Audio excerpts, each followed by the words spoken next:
वाली बहू। शादी के पहले से ही विभा को कपड़े धोने का बड़ा शौक था। कभी नल के नीचे तो कभी तालाब के पास। अरे मेरी नीली वाली लुंगी नहीं दिख रही है। विभा की अम्मा, कहाँ रखी है लुंगी? अरे वो तो विभा ने परसों ही धोकर रखी थी आपकी अलमारी में, देखो वहीं होगी। वो ना मैंने आज धो दी, मुझे लगा कि गंदी हो गई होगी। अरे कैसे गंदी हो गई थी? उसे तो मैंने पहना भी नहीं। हे भगवान, इस लड़की के कपड़े धोने की आदत से परेशान हो गया हूँ मैं।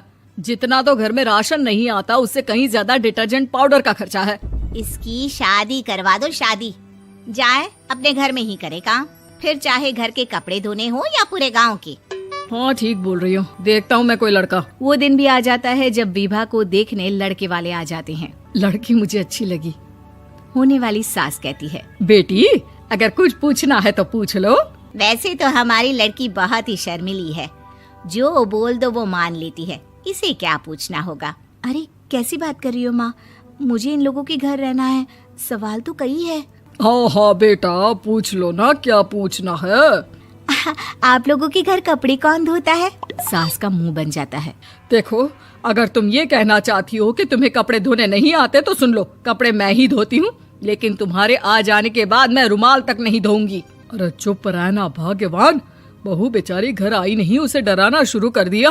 वो क्या है ना बिटिया, अभी तक तो ये कल्लू की माँ ही धोती थी, लेकिन अब तुम्हारे पापा तो दहेज में वॉशिंग मशीन देंगे ही। तभी विभा की माँ बोल पड़ती है, सवाल भी पूछा तो क्या। वैसे भाई साहब, मशीन की तो फिर भी कपड़े धोने की कैपेसिटी होती है। मतलब जो बिटिया दे रहे हैं ना विभा, इसे कपड़े धोने का बहुत शौक है। ये आप लोगों के क्या, आस पड़ोस गांव मोहल्ले सबके कपड़े धो दे और उफ तक ना करे। बाहर देखा नहीं आपने कितने कपड़े सूख रहे हैं? सब हमारी बिटिया ने ही तो धोए हैं। बस भी करो ना माँ, शर्म आ रही इतनी तारीफ सुनकर। और तो और एक दाग निकाल कर दिखाओ तो मान जाओ। हाँ अच्छा अच्छा, माफ करना बेटा, मैंने गलत समझा।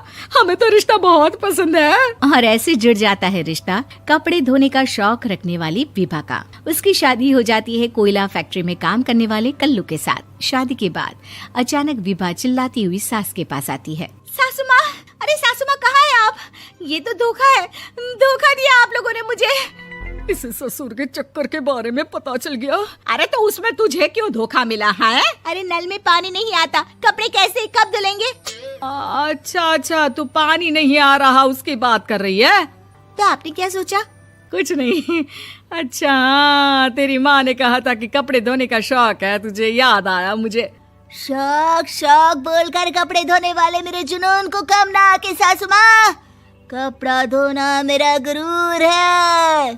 तभी पति भी वहाँ आ जाता है। अभी अभी मैंने इसे सनी देओल की फिल्म दिखाई है, उसी के डायलॉग मार रही है माँ। अच्छा सुन, साफ साफ बता रही हूँ, पानी सुबह 4 से 6 और शाम को 10 से 12 आता है, समझी? विभा टाइमिंग सुनकर हैरान हो जाती है। ये क्या भूतों का मोहल्ला है? सुबह 4 बजे उठकर कौन कपड़े धोता है? 4 बजे टंकी में पानी जाता है, फिर सारा दिन धोना ना, किसने मना किया? अरे कैसी बात कर रही हैं? 200 लीटर की टंकी में कितने कपड़े धो लूंगी मैं? सुबह ही उठ जाऊंगी मैं। अब क्या था, विभा सुबह 4 से लेकर रात के 12 बजे तक कपड़े ही धोती रहती। एक रोज सास पड़ोस से निकलकर कहीं जा रही होती है कि साथ वाली कहती है, हाँ कल्लू की माँ, जरा ये बताओ कि 2 साड़ी है, 2 ब्लाउज और एक पेटीकोट और एक नाड़े वाला लंबा कच्छा। हाँ तो? अरे तो क्या, कितना लोगी धुलाई ये बताओ। धोबन दिख रहे हैं हम क्या? हमारे पति सरकारी नौकरी से अभी अभी रिटायर हुए हैं और बेटा सुपरवाइजर है कोयला फैक्ट्री में। धोबन समझ रखा है हमें। हाय रे कल्लू की अम्मा, माफ कर दो, वो तो मोहल्ले में यही सब बता रहे थे कि तुमने बहू को कपड़ा धुलवाने के काम में लगा दिया है। सास को पड़ोसन की बात सुनकर गुस्सा आ जाता है। वो घर पहुंचती है जहां घर के बाहर ही इतने सारे कपड़े सूख रहे होते हैं जितने कि किसी धोबन के घर पर। अरे ओ कल्लू की दुल्हन, बाहर निकल।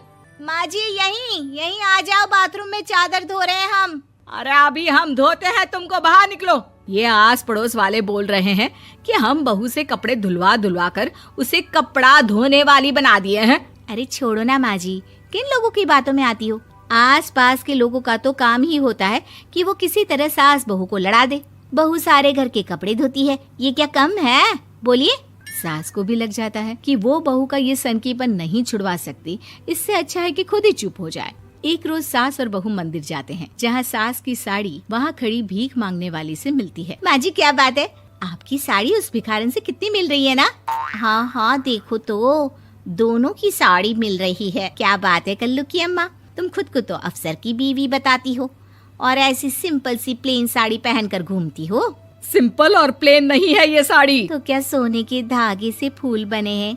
कुछ भी सासू माँ, कुछ भी। हाँ बने थे इस साड़ी में सोने के धागे से फूल। मेरे पति लेकर आए थे मद्रास से स्पेशली मेरे लिए 10,000 की।